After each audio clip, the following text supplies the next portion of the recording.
Welcome to the Explainer. So today, we're tackling a topic that sounds, frankly, incredibly intimidating, but I promise it's actually fascinating once you break it down.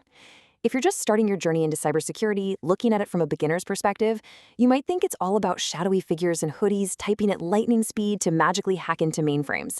But today, we're going to strip away all that Hollywood drama and look at the actual foundations of digital threats.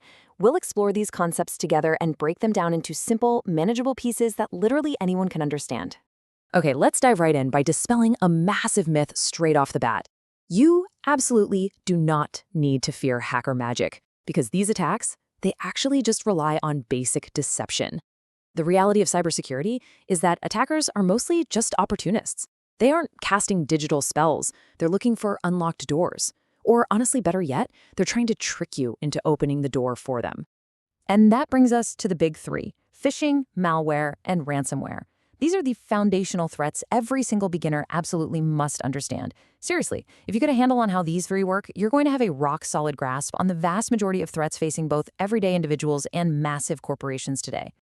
So here is our roadmap for today. First, attacks are simple tricks. Second, phishing. Third, malware. Fourth, ransomware. Fifth, defending as a SOC analyst. And finally, number 6, your cybersecurity journey begins. Section 1. Attacks are just simple tricks. Section 2. Phishing. Don't take the bait. To really understand phishing, it's vital to look at it through a psychological lens. It's all about how attackers manipulate everyday situations. At its core, phishing is just a digital con game. Attackers know that if they just straight up ask for your password, you'll obviously say no. But if they format an email to look exactly like a warning from a service you trust, maybe a fake alert saying your Netflix account has been suspended, human nature just takes over. We panic, we want to fix the issue quickly, and boom, without even thinking, we hand over the keys to our data.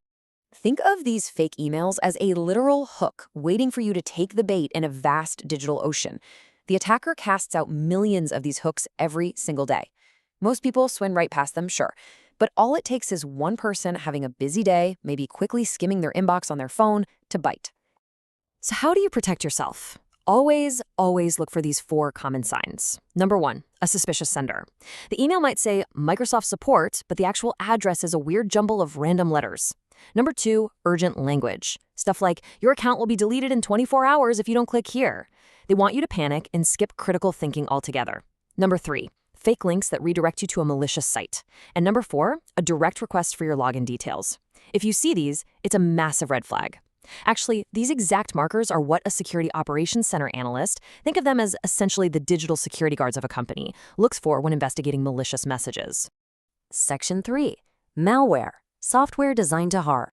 Now, what happens if you actually click that fake link in a phishing email? Well, often it leads to malware. The word itself is just a mashup of malicious and software. Simply put, malware is bad software. Instead of an app designed to help you, edit photos or write a document, this is code written purely to cause harm, steal, or disrupt. Understanding its behavior is a totally essential part of defensive investigations, because once malware is on a system, the clock is ticking. It creates absolute chaos when it successfully infects a machine.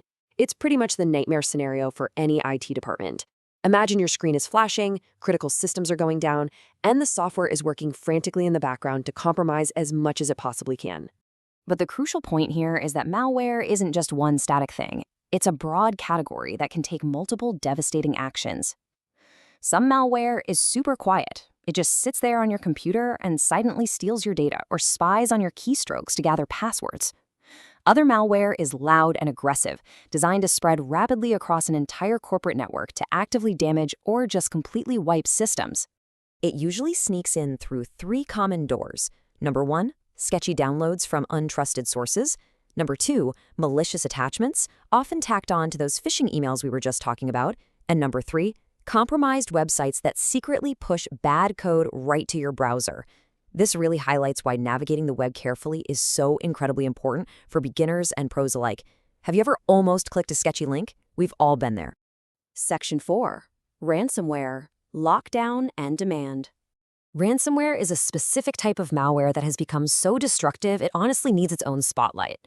It takes the whole concept of malicious software a step further by taking your very own files hostage. It uses complex encryption to scramble all your data. Imagine a hospital completely locked out of patient records, or a school district unable to access their grading systems. Once the data is scrambled, the attackers lock the system and demand a ransom payment to give you the key. It's straight-up digital extortion, causing massive disruptions worldwide. When ransomware hits, victims are faced with a terrifying locked screen. It completely takes over the monitor, you're locked out of everything, complete with a ticking countdown timer designed to induce maximum panic, and a demand for payment, usually in some untraceable cryptocurrency like Bitcoin.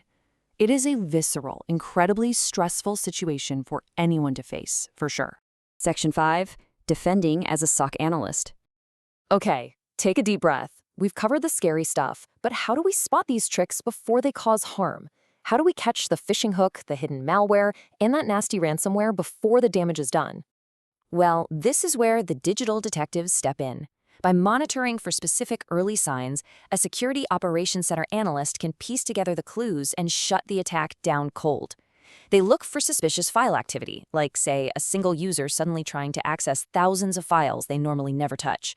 They hunt for unusual encryption behavior, which is a huge hallmark of a ransomware attack just beginning. They investigate alerts from security software, and they deeply analyze email headers to trace phishing attempts right back to their source. All these different threats, the phishing hooks, the malware bugs, the ransomware locks, they all generate data. That data feeds into centralized alarm systems called SIEM tools, which then generate alerts. The SOC analyst uses these alerts to basically form a defensive shield around the network, transforming raw digital footprints into active, real-time cyber defense. Section 6. Your cybersecurity journey begins. I really want you to remember this key takeaway. In fact, read it out loud if you have to. If you know how attacks work, you'll know how to detect them.